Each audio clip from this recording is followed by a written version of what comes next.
Tərənə xanım oldu elə adınız. Tərənə xanım, çox təşəkkür edirəm. Biləsuvar'a ilk dəfə gələndə mən bütün bölgələrdə tədbirlər keçirmişəm.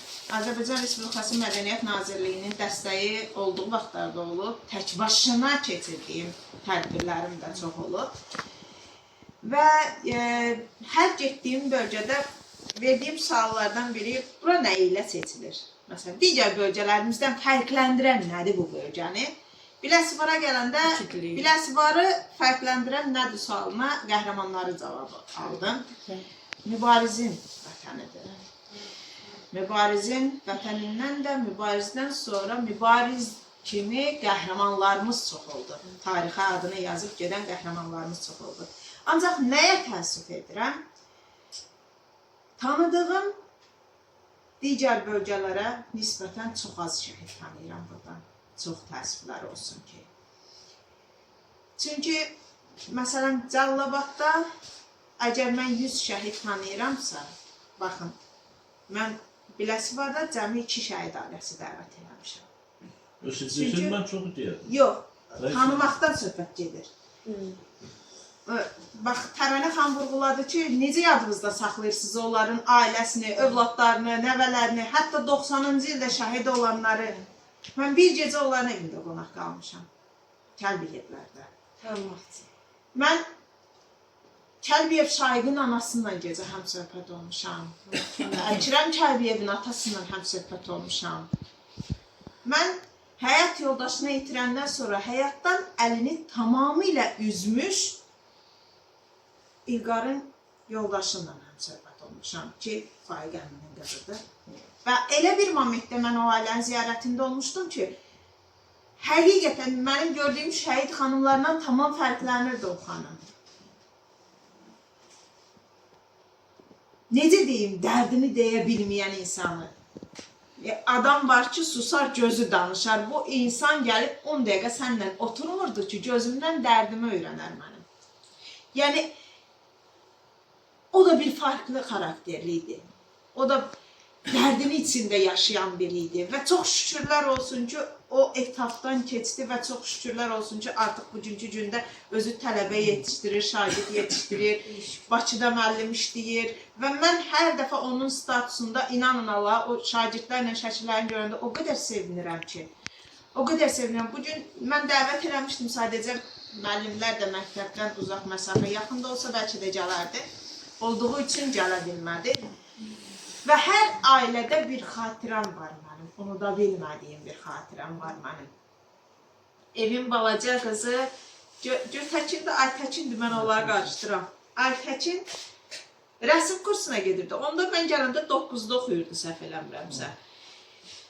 Təsəvvür eləyin ki, biz masa arxasında söhbət edirik, fikir verirəm ki, bu çıxır otağa girir, mənə diqqətlə baxır, çıxır otağa girir, mənə diqqətlə baxır, sən demə gecə, o mənim portretimi çəkir.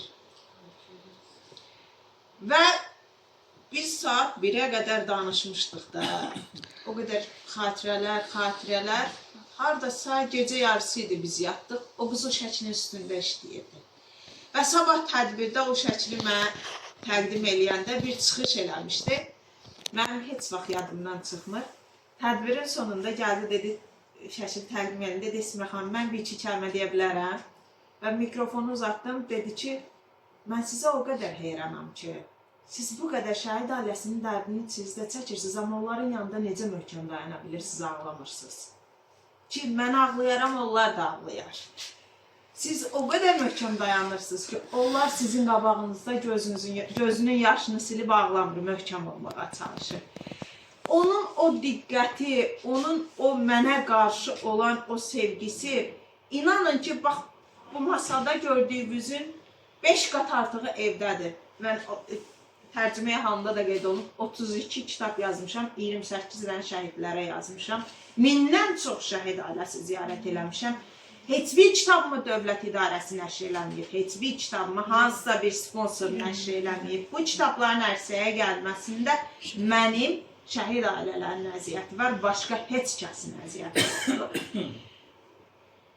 Mən bu kitablarda, bu yolda qazandığım o şəhid ailələrin ürəyindəki o sevgidir ki, milyonlara dəyişmərəm. Və bu tədbirdə də bizim Zeynəb balamız o gündən mənə yazıb, mən də üstündə sağlıq, eyni vəziyyətdə, səhhətimdə problemlər var, müalicə olmadım. Hər saat cavab verə bilmirdim. O gündən mənə yazıb ki, Esmə xanım, şəkillərinizi atın da mənə. Və bu gün bilmişəm ki, mənim şəklimi çəkib, portretimi və tədbirdə təqdim eləmək istəyir. Bir alqışlarla.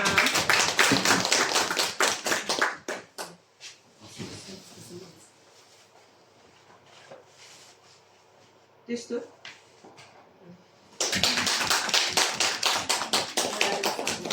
Hələ rəsmə təzə gedir. Hələ vermək istəmirdi ki, bu tam gözəl eləyib. Lap gözəl. Amma bu ki, Oxşadı. inanın ki, o sevgi ilə bunu işləyibsə, o bundan ötürü gecə yuxusuz qalıbsa, bu mənim evimin ən gözəl hədiyyəsidir. Və təşəkkür edirəm gözəlim. Ondan da böyük uğurlar qazansın. Və gün o gün olsun ki, elə gözəl rəssam olasan ki, və sənin bu kitabxanada sərgilərini təşkil eləyərəm inşallah. İnşallah. Və mən kitablarımı təqdim eləmək istəyirəm. Bu 2 kitab çatacaq sizə, ana.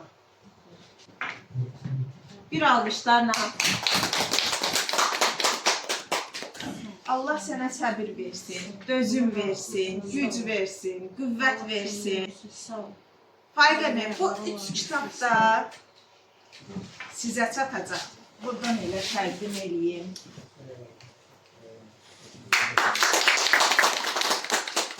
Təşəkkür edirəm. Allah sizi var eləsin. Və onu da qeyd edeyim, Faiq əminin də oğlu Rasim vətən keşiyində dayanan oğullardandır. Bugün biz gecə rahat yatırıqsa, o vətən keşiyini qoruyan oğulların sayəsindədir. Allah ona da uzun ömür, can sağlığı versin.